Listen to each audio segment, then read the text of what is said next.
9 अगस्त 2024 30वें अंतर्राष्ट्रीय आदिवासी दिवस के शुभ अवसर पर मेरे तमाम आदिवासी भाई बहनों को इस दिन की मुबारकबाद एवं हार्दिक शुभकामनाएं। 9 अगस्त को पूरी दुनिया में यह दिवस धूमधाम से मनाया जाता है। प्रतिवर्ष इस दिन के लिए संयुक्त राष्ट्र संघ द्वारा एक मुख्य विषय दिया जाता है और इस बार वर्ष 2024 का विषय है protecting the rights of indigenous peoples in voluntary isolation and initial contact. Hindi में स्वैच्छिक अलगाव और प्रारंभिक संपर्क में आदिवासियों के अधिकारों की रक्षा करना। क्यों 9 अगस्त?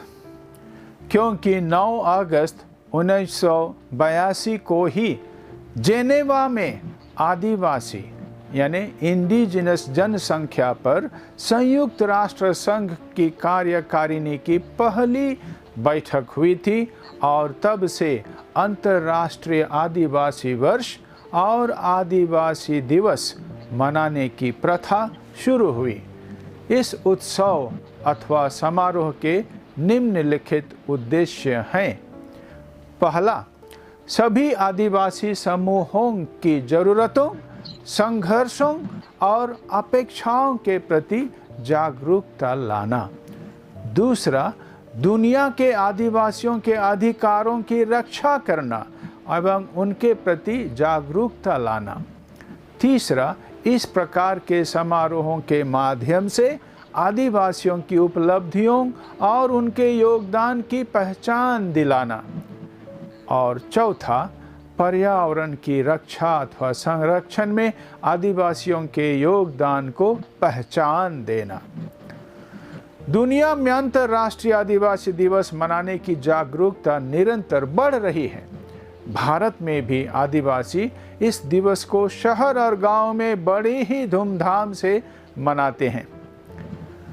अंतर्राष्ट्रीय आदिवासी दिवस 2024 का विषय है स्वैच्छिक अलगाव और प्रारंभिक संपर्क में आदिवासियों के अधिकारों की रक्षा।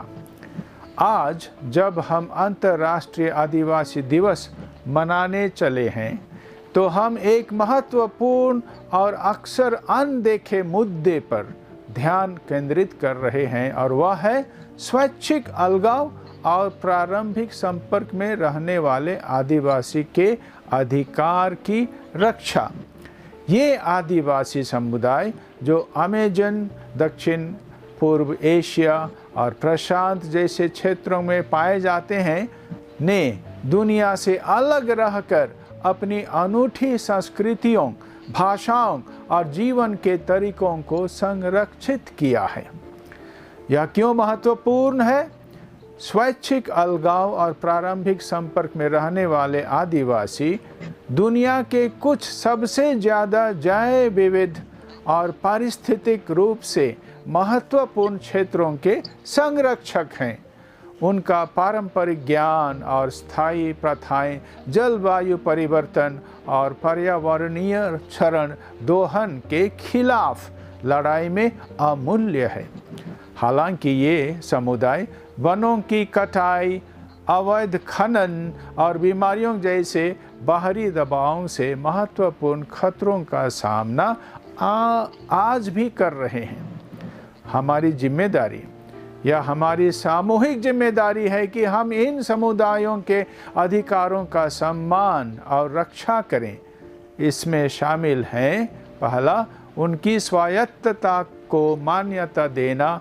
आदिवासी इंडिजिनस लोगों को आत्मनिर्णय का अधिकार है, अपनी संस्थाओं को बनाए रखने का और बिना बाहरी हस्तक्षेप के अपनी सांस्कृतिक प्रथाओं के अनुसार जीने का अधिकार है।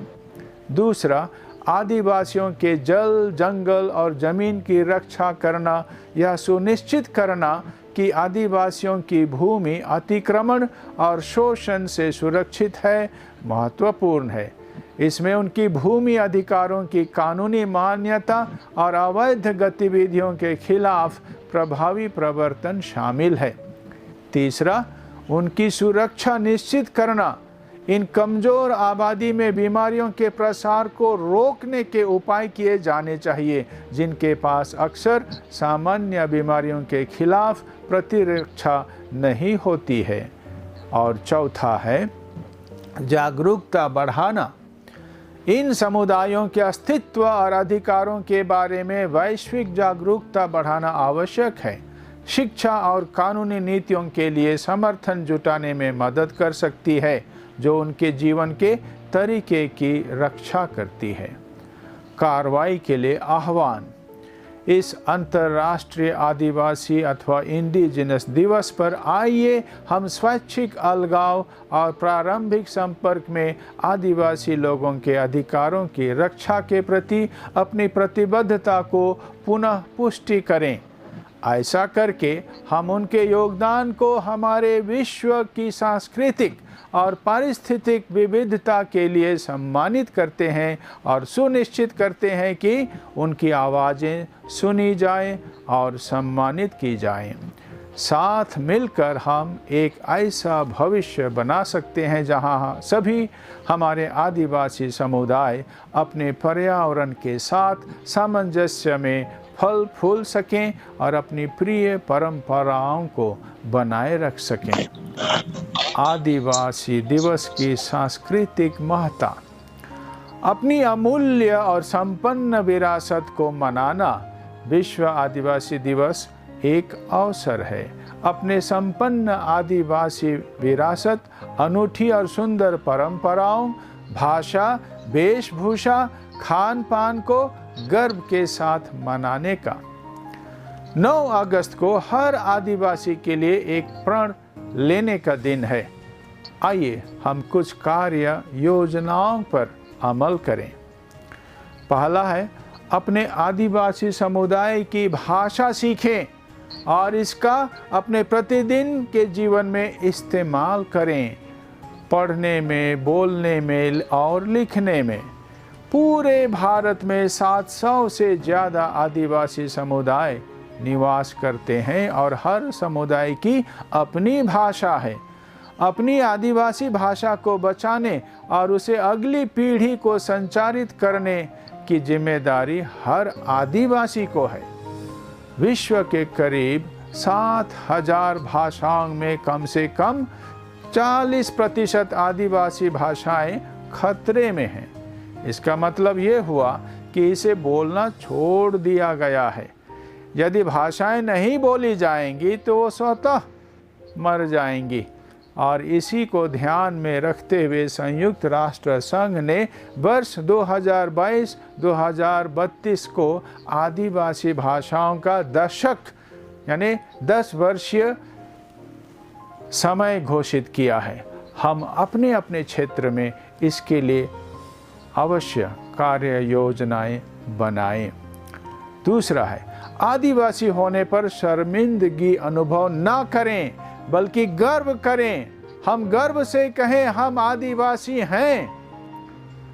तीसरा है जल, जंगल, जमीन, जानवर, जलवायु की रक्षा करने का व्यक्तिगत और सामुदायिक उत्तरदायित्व लें।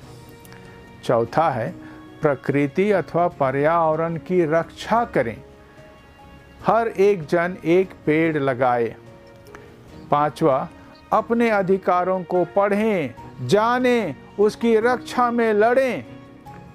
छठा है हम सुसंगठित रहें, एकता में रहें।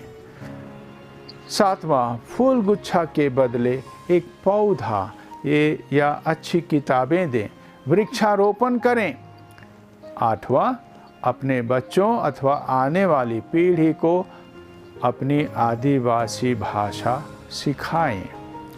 नवा संत पिता का धर्म पत्र लाउदातो सी का अध्ययन करें और इस पर चर्चा करें। 10वां है समारोहों और उत्सवों में डीजे का प्रयोग बंद करके अपने पारंपरिक वाद्य यंत्रों को बजाकर नाचना और हमारे आदिवासी गीतों को गाना। आदिवासी समुदायों की भाषाओं पर कविता, कहानी का कार्यक्रम बनाएं। आदिवासी नेताओं के जीवन पर आधारित भाषण प्रतियोगिता का आयोजन करें। सांस्कृतिक कार्यक्रमों में आदिवासी नाच गान को भी शामिल करें। और 11वां है ऑर्गेनिक खेती करके, यानी बिना कृत्रिम खाद का व्यवहार करके अपनी जमीन की उर्वरता को बचाए रखें।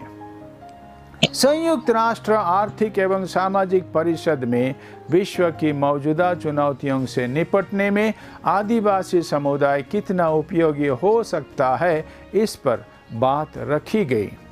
फोरम में आदिवासियों की उन प्रथाओं पर प्रकाश डाला गया जो अंग्रेजी में कहें तो सस्टेनेबल डेवलपमेंट के लिए आवश्यक है, जैसे स्थानीय बीजों का उत्पादन और संरक्षण, प्राकृतिक जल स्रोतों का संरक्षण इत्यादि।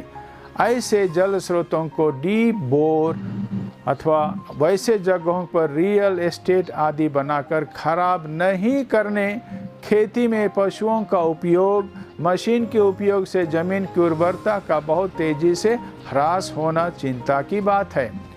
व्यवसाय के इस युग में मिश्रित फसलों के माध्यम से मिट्टी के कटाव की रोकथाम आदि बातें शामिल हैं। हम आदिवासी समाज में कम से कम 3 फसलों की खेती किया करते थे। आजकल जंगलों के कटने से, ग्रीन हाउस गैसों के उत्सर्जन से जलवायु प्रदूषित हो चुकी है, जिसका कारण वर्षा समय पर और सही मात्रा में नहीं होना। इसलिए मजबूरी में आदिवासियों को एक ही फसल से काम चलाना पड़ रहा है।